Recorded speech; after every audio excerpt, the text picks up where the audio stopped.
ഇന്ന് സെപ്റ്റംബർ 15.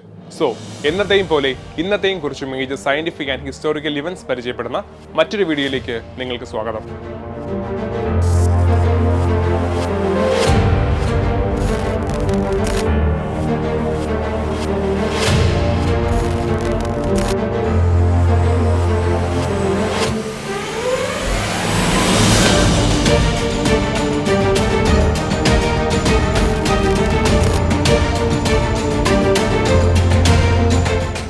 അപ്പോൾ ഇന്നത്തെക്കുറിച്ച് പ്രധാനപ്പെട്ട 5 ഇവന്റ്സ് ആണ് നമ്മൾ പരിചയപ്പെടാൻ പോകുന്നത്. And first one, Jupiter ring. 1998 September 15-നാണ് ജൂപ്പിറ്ററിന് ചുറ്റുമുള്ള വളയങ്ങൾ ജൂപ്പിറ്ററിന്റെ ഉപഗ്രഹങ്ങളിൽ പതിച്ച കോസ്മിക് ബോഡികളുടെ ആഘാതത്തിൽ നിന്നുമുള്ള പൊടിപടലങ്ങൾ കൊണ്ട് നിർമ്മിച്ചതാണെന്ന് പ്രഖ്യാപിക്കപ്പെട്ടത്. നിരവധി സ്ഥാപനങ്ങളിലെ ശാസ്ത്രജ്ഞർ നടത്തിയ പഠനങ്ങളിൽ നിന്നാണ് ഈ ആശയം വന്നത്.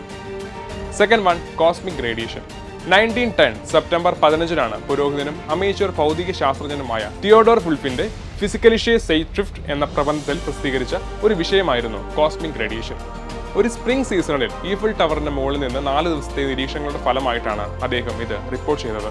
ബഹിരാകാശത്തു നിന്നുള്ള റേഡിയേഷനുകളിൽ നിന്നും സൂര്യൻ ഒഴികെയുള്ള സോഴ്സുകളിൽ നിന്നും ഭൂമി നിരന്തരമായ ഒരു ബോംബ് ആക്രമണത്തിന് വിധേയമാണെന്ന് അദ്ദേഹം അഭിപ്രായപ്പെട്ടു. ഒരു പോർട്ടബിൾ ഇലക്ട്രോസ്കോപ്പ് ഒരു ഡിറ്റക്ടറായി ഉപയോഗിച്ചുകൊണ്ട് ടവറിന് മുകളിലെ അയോണൈസേഷൻ നിരക്ക് ഭൂനിരപ്പിൽ പകുതി പോലും ഇല്ലെന്ന് വൾഫ് കണ്ടെത്തി. Third one, weather balloon. 1904 September 15-നാണ് യുഎസിലെ കാലാവസ്ഥാ ഗവേഷണത്തിനായി ഉപയോഗിച്ച ആദ്യത്തെ ബലൂൺ മിസോറിയിലെ സെന്റ് ലൂയിസിൽ പുറത്തിറങ്ങിയത്. ബലൂൺ പൊട്ടിത്തെറിച്ചാൽ ഭൂമിയിലേക്ക് മടങ്ങുന്ന ഉപകരണങ്ങളും ബലൂണിൽ ഉണ്ടായിരുന്നു. ഈ ആദ്യ വിക്ഷേപണം മുതൽ ലിറ്ററലി ദശലക്ഷക്കണക്കിന് കാലാവസ്ഥാ ബലൂണുകൾ ദേശീയ കാലാവസ്ഥാ സേവനവും അതിന്റെ മുൻഗാമി സംഘടനകളും വിക്ഷേപിച്ചിരുന്നു. അക്കാലത്ത് ഭൂമിയുടെ ഉപരിതലത്തിൽ ബലൂണുകളുടെ വിവിധതരം നിരീക്ഷണ വിശകലന ഉപകരണങ്ങൾ ഉപയോഗിച്ച് കാലാവസ്ഥാ ഡാറ്റ ശേഖരിച്ചിരുന്നു. The fourth one, Stephenson railway. 1830 September 15-നാണ് ഇംഗ്ലണ്ടിൽ ലിവർപൂൾ മുതൽ മാഞ്ചസ്റ്റർ വരെയുള്ള റെയിൽവേ ലൈൻ തുറന്നത്. റെയിൽ റോഡ് ലോക്കോമോട്ടീവിന്റെ പ്രധാന കണ്ടുപിടുത്തക്കാരനായ ജോർജ് സ്റ്റീവൻസൺ ആണ് ഇത് നിർമ്മിച്ചത്. അദ്ദേഹത്തിന്റെ പ്രശസ്തമായ റോക്കറ്റ് ലോക്കോമോട്ടീവ് റെയിൽ ഹിൽ ട്രയൽസ് മത്സരത്തിൽ വിജയിച്ച് ലോകത്തിലെ ഏറ്റവും വേഗതയേറിയ ലോക്കോമോട്ടീവുകളിൽ ഒന്നായി മാറി.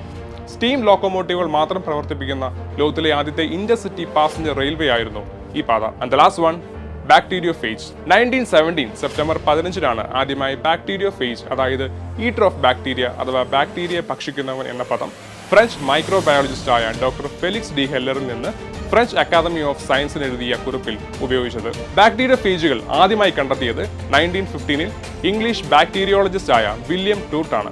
1917-ൽ ഫെലിക്സ് ഡി ഹെല്ലറാണ് അവയ്ക്ക് ബാക്ടീരിയകളെ നശിപ്പിക്കാനുള്ള കഴിവുണ്ടെന്ന് തിരിച്ചറിഞ്ഞത്. ഇതേപോലെ ഒട്ടനവധി പ്രത്യേകതകളുള്ള ഈ ദിവസത്തിലെ കുറച്ച് പ്രധാനപ്പെട്ട ഇവന്റ്സ് മാത്രമാണ് ഞാനിപ്പോൾ നിങ്ങളോട് പറഞ്ഞത്. സോ ഇതേപോലെ മറ്റ് പല ഇവന്റ്സ് നിങ്ങൾക്ക് അറിയാമെങ്കിൽ കമന്റ് ചെയ്യുക. Thank you.